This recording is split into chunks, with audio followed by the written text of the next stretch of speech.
what is the group keying on to stop him and the shooters around him? Well, one of the things that made him such a great player is the way he involves everybody and the way he plays team basketball, the way he passes the ball. And so that makes it hard because you can't just plan it on stopping him and winning the game. You need to play everybody, and that's why he's great, and that's why they have a great team. So we had to focus on everybody. Although LeBron is the best player, we had to focus on everybody. Obviously, it's a team effort to stop somebody or slow someone down like LeBron, but how much does it help to have somebody like DeMario on your side, somebody that's an accomplished perimeter defender in this league? Obviously, DeMario is a big part of what we do. He's a great defender, like you said, and he's bringing offense, a lot of offense early in the season for us too. So he's doing big thing for us. No, JV, you guys intend on going smaller? How do you plan on countering? Because they do have some size with that group at times. That's more a question for the coach. I'm sure they're looking on a lot of different alternatives. They're missing their center too, Moscow. So that kind of evens it up. So we want to try to play our game. Like I said, I'm sure coach has a lot of different scenarios on his mind.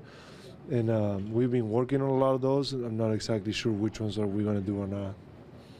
With JV out, you're going to probably have to play a few minutes at center, and even James Johnson. Is it kind of different now than it used to be, though, to move over to center just with the league going smaller, or is it still something that's kind of tough? You got to know the set plates, and you got to know what reactions, what you got to do in every particular situation. Is a little bit different than the 4. But it's pretty similar. We've been working with me at the 5 all preseason long, and I had the chance to play some minutes at the 5 before JB got injured. I'm expecting that to happen maybe a little more, maybe. So we got to be sharp in all those things. What a 5 does when whatever happens, pick and roll or cut, penetration or shot. So it's a little different. We got to have kind of like a flip switch. So be ready for that. That's one thing. But we've been working on it. Is it mostly defensive, having to call out what's going on more? I mean, it'll be both. Defensively change, especially with 4 smalls and 1 big.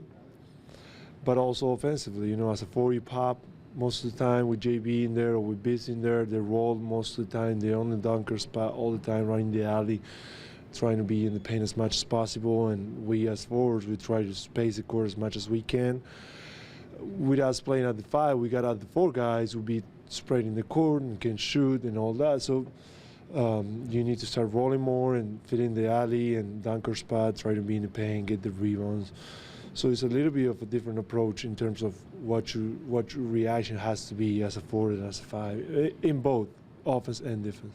Compared to what you saw a few years back when you were with Indiana and playing Miami in the conference finals, has LeBron changed what he does, how he does it, like with Cleveland last year and now this year? He changed the team, and with the team he changed a lot of teammates, and obviously that makes a difference. But he's the same player. So he's got different talent around him, so that made him play a little bit different, but he's the same player. It's still so early in the season, but is this sort of a good litmus test to see where you guys are at 15 games in?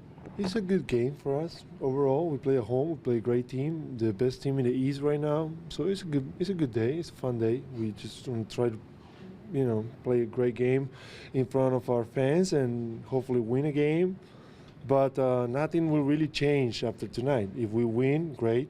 We move on. If we lose, come back the next day, try to fix the problems, but nothing really changed today, 15 games into the season in November, But like I say, it's going to be a fun game to play. And Luis, how far back does your footwork go? And maybe was there one person who influenced it because of your great footwork? No, I just think, you're trying to figure out how you're going to be effective, and the more you climb the ladder in terms of level, you get to a higher level and then to a higher level and then to a higher level, you start getting more competition and guys getting more athletic, stronger, bigger, taller. So, me not being athletic, and I had to find a way to be effective and be productive. So I rely on that a little bit. It worked it early in my career. I tried to develop it. I tried to get it better, and it's been working for me. And lately, I'm 35, so nothing's going to change really drastically at this point in my career. So that's what I try to rely on. I try to make small adjustments as the season goes by to stay up to date to today's game. But most of it, I think, is just how are you going to survive in this league? How are you going to manage yourself to be productive and help your team? And I thought that was, it kind of happened naturally, but I thought that was where I could be effective.